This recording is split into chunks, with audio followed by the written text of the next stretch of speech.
Title: The Echoes of the Forsaken. In the heart of the city, there stood an abandoned apartment building that had been silent for years. Its windows were dark, its walls were peeling, and an eerie aura seemed to surround it. There had been rumors and whispers about the building's past and the chilling events that had occurred within its walls. Late at night, the distant sound of footsteps and the creaking of floors could be heard. People who lived nearby spoke of a ghostly figure that wandered the halls, bringing misfortune to anyone who dared to step foot inside. The police were baffled. Over the years, there had been several reports of unexplained deaths and disappearances in the building.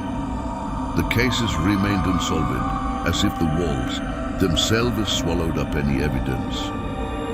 One gloomy night, Faith Mikiel, a local priest, decided to investigate the building after hearing the desperate pleas of the nearby residents. Armed with his faith and a vial of holy water, he entered the haunting silence of the apartment building.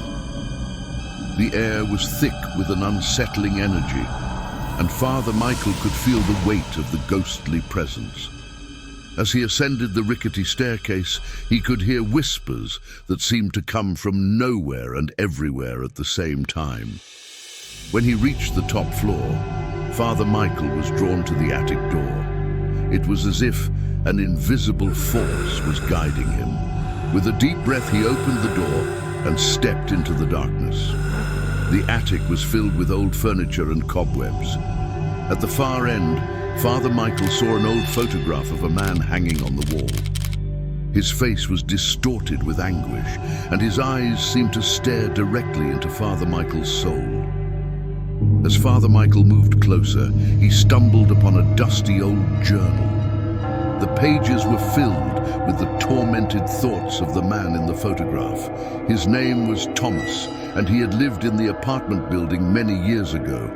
Overwhelmed by loneliness and despair, Thomas had taken his own life. With this newfound knowledge, Father Michael felt a surge of empathy for the tortured soul that had haunted the building. He took out the vial of holy water and began to bless the attic, praying for Thomas's soul to find peace. As the holy water touched the photograph and the journal, a bright light filled the attic, and the weight of the ghostly presence lifted. The whispers stopped, and the air felt lighter.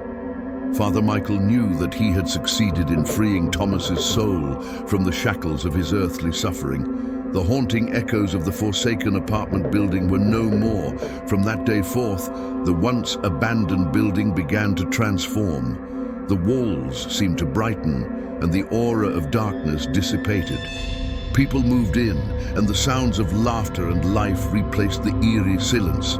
The nearby residents spoke of the miracle that had occurred, and the once forsaken building became a symbol of hope and redemption.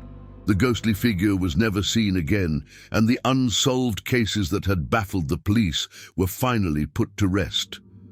And so, the legend of the haunted apartment building lived on, not as a tale of horror, but as a story of triumph over the shadows that can sometimes cloud our lives.